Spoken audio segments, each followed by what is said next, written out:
আমরা বিশ্বাস করি আমাদের এই তরুণ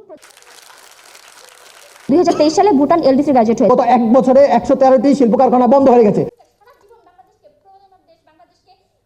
যুক্তরাষ্ট্রের শুল্ক আঘাত মোকাবেলা, জ্বালানি সংকট, বিনিয়োগের যে ব্যবসায়ীরা চাচ্ছে 3 থেকে 5 বছর পিছানোর জন্য, সরকার চাচ্ছে এটাকে যাতে সুনির্দিষ্ট যে সময় সেই সময়ের মধ্যে নিয়ে যেতে। এখন যেটি প্রশ্ন হচ্ছে, যদি আমরা এলডিসি গ্রাজুয়েশন থেকে পিছিয়ে যাই, আমরা কি আফগানিস্তানের মতো একটা অযোগ্য দেশে পরিণত হয়ে যাই কিনা। আজকে নেপালও কিন্তু আমাদের সাথে এগিয়ে রয়েছে। আমরা বিশ্বের যে বিভিন্ন বৈশ্বিক যে অবস্থান, সে অবস্থানে বাংলাদেশ একটা হাসির পাত্রে পরিণত হয় কিনা।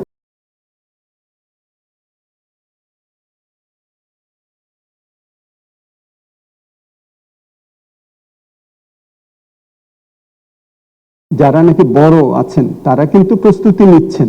ট্রাম্প ট্যারিফের পরে তাদের অর্ডার ইত্যাদিও কিন্তু কিছুটা এখন বাড়ছে। এখন কম সংখ্যক শিল্প কারখানাও বেশি রপ্তানি করতে পারে, কিন্তু অনেকে বাজার থেকে হয়তো বের হয়ে যাবে। স্মল যারা আছে 3000-এর মতো যে এন্টারপ্রাইজ তাদের আছে, তাদের মধ্যে একটা বড় সংখ্যক কিন্তু তারা হলো স্মল অ্যান্ড মিডিয়াম, এবং তারাই সবচেয়ে বড় বেশি ঝুঁকিতে পড়বেন।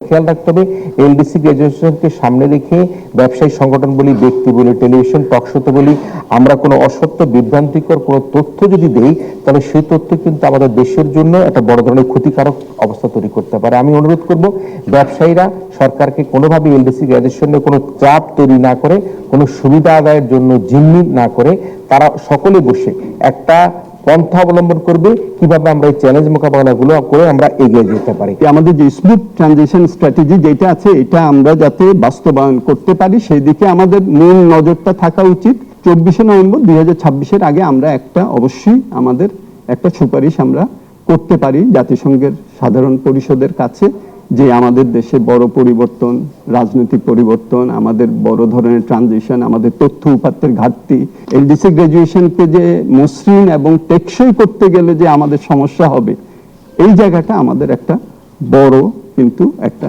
যুক্তি আমরা দাঁড় করাতে পারি।